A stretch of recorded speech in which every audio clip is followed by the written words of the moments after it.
दोस्तों, एक बूढ़ी औरत जिसकी उम्र लगभग 70 साल होती है, वो अपने बेटा, बहू और एक पोते के साथ बड़े ही प्यारपूर्वक रहती है। कुछ दिन पहले ही उसके पति की मौत हो जाती है। दोस्तों, वो घर परिवार में रहती तो है, लेकिन अब उसका बुढ़ापा इस तरह से आगे बढ़ने लगता है, उसके हाथ और पैर ढंग से काम नहीं करते।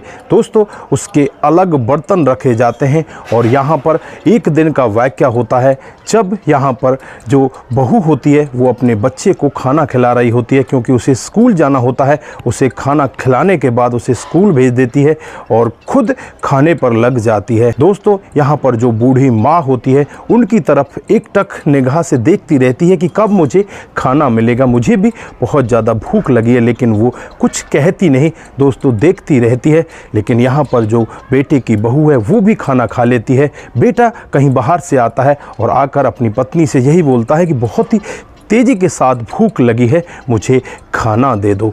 दोस्तों, यहाँ पर वो भी अपनी माँ की तरफ ज़रा सा भी ध्यान नहीं देता। माँ यहाँ पर भी एकटक निगाह से उसे भी देखती रहती है। बेटा भी यहाँ पर खाना खा लेता है। दोस्तों, माँ की आंखों में आंसू होते हैं और जब बेटा माँ की तरफ जाकर देखता है तो माँ से पूछने लगता है कि माँ, हुआ क्या है, तुम किस तरह से परेशान हो। तो यहाँ पर माँ कहने लगती है कि बेटा, मुझे भूख लगी है, मुझे खाना चाहिए। तो यहाँ पर बेटा को भी कुछ एहसास होता है और अपनी पत्नी से कहता है कि माँ के लिए जल्दी से खाना दे दो, तुम्हें अब तक ध्यान नहीं था, तुमने माँ को खाना नहीं दिया। दोस्तों, यहाँ पर जो उसकी पत्नी होती है माँ के लिए उसके ही बर्तनों में खाना डाल कर ले आती है। दोस्तों, उसके लिए एक अलग थाली रखी होती है, एक कटोरी और एक गिलास रखा होता है।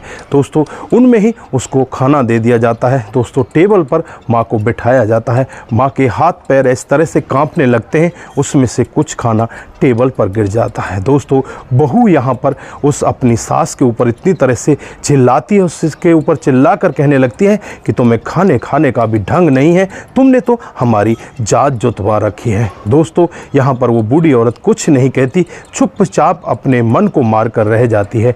दोस्तों, जैसे ही शाम होती है, जो उसका पोता होता है वो स्कूल से आ जाता है, भागकर अपनी दादी के पास आता है और दादी से कहने लगता है कि दादी माँ, तुमने खाना खाया कि नहीं खाया, आज तुम थोड़ी सी दुबली पतली लग रही हो। दोस्तों, लड़का भी वहाँ पर करीब 14 साल का होता है। वो भी अच्छे से समझने लगता है कि जो तेरी माँ है वो तेरी दादी का ख्याल नहीं रखती, इसलिए वो खुद पानी लेकर आता, कभी चाय लेकर आता, कभी बिस्कुट देता, अपनी दादी का बहुत ज़्यादा ख्याल रखता।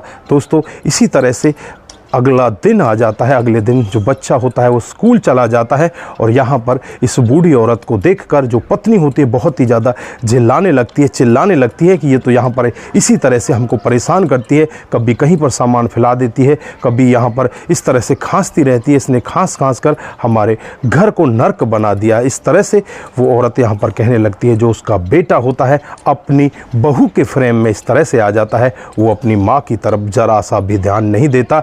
दोस्तों, दोनों मिलकर एक ऐसा गलत निर्णय लेते हैं, दोनों कहते हैं क्यों ना इसे नज़दीकी वृद्ध आश्रम में छोड़कर आया जाए। दोस्तों, उसके बाद यहाँ पर जो बेटा और बहू होते हैं अपनी माँ को लेकर एक गाड़ी में बिठाते हैं और बिठाकर उसका जो भी सामान होता है उस सामान को एक बैग में पैक करते हैं और नज़दीकी वृद्ध आश्रम में चले जाते हैं। दोस्तों, वहाँ जाने के बाद उसका एडमिशन करा दिया जाता है, उसका नाम लिखवा दिया जाता है और वहाँ से जब बेटा बहू जाने लगते हैं तो माँ यहाँ पर उससे कहने लगती है कि बेटा, तुम सदा खुश रहना।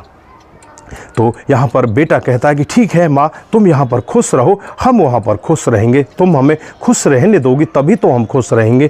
यहाँ पर जो बेटा बहू हैं वहाँ से चले जाते हैं, अपनी माँ की तरफ मुड़कर भी नहीं देखते।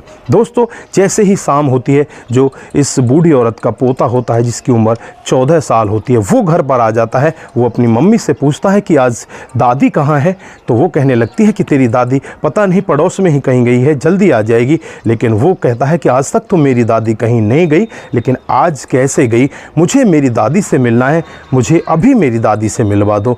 तो यहाँ पर जो उसका पापा होता है उसको 2 तमाचे लगा देता है और कहता है कि तुझे जरा सी भी वो नहीं है, जब मैं तुझसे कह रहा हूँ कि तुझे उससे नहीं मिलना तो बस तुझे उससे नहीं मिलना, तो चुपचाप यहाँ पर बैठ जा। दोस्तों, वो लड़का रात को खाना तक भी नहीं खाता, चुपचाप अलग कमरे में जाकर सो जाता है।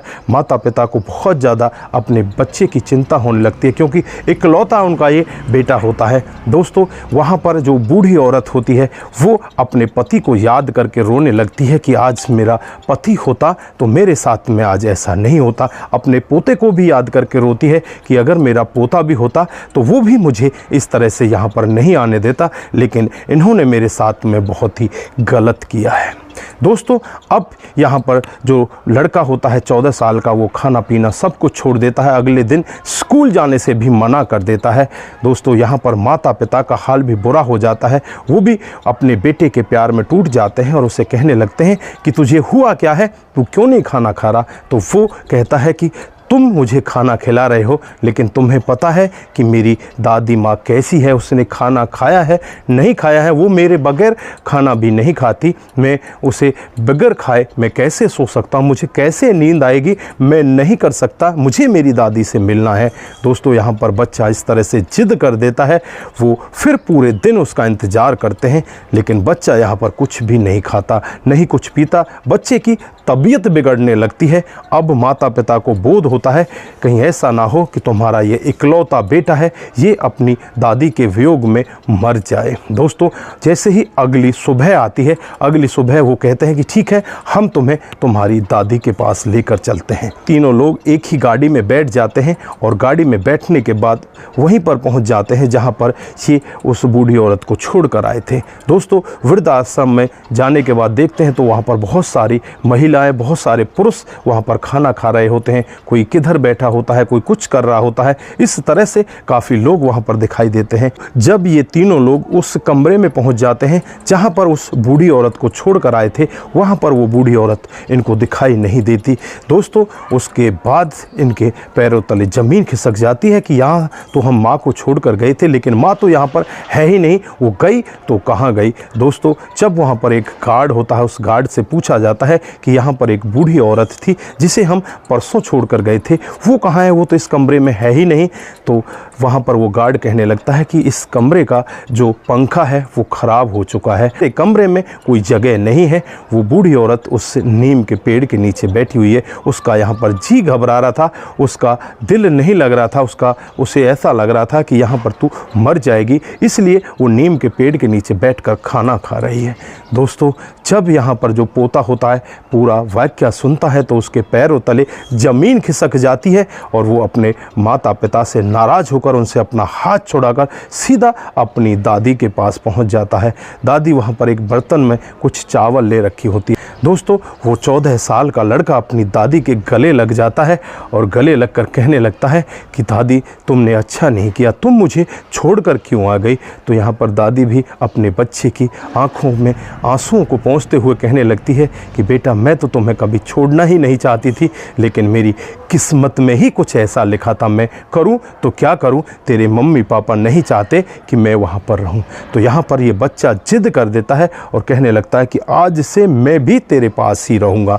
दोस्तों यहाँ पर जो माता पिता होते हैं इस लड़के के, वो कहने लगते हैं तू ऐसा कैसे कर सकता है, तुझे पढ़ाई करनी है। तो यहाँ पर वो बच्चा कह देता है कि मेरी पढ़ाई मेरी दादी है, अगर मेरी दादी सही रहेगी तो ही मैं पढ़ पाऊँगा, मैं यहीं से पढ़ लूँगा, लेकिन मैं तुम्हारे घर कभी भी नहीं जाऊँगा। आज के बाद मैंने तुमसे रिश्ता तोड़ दिया है क्योंकि तुमने मेरी दादी के साथ बहुत ही गलत किया है। दोस्तों यहाँ पर माता पिता गिड़गिड़ाने लगते हैं, रोने लगते हैं, लेकिन यहाँ पर बेटा जाने का नाम नहीं लेता। दोस्तों उस बूढ़ी औरत से भी रिक्वेस्ट की जाती है कि आप हमारे घर चलो और बच्चे को भी साथ में ले चलो, आप ऐसा मत करो नहीं तो हमारे बच्चे का भविष्य खराब हो जाएगा।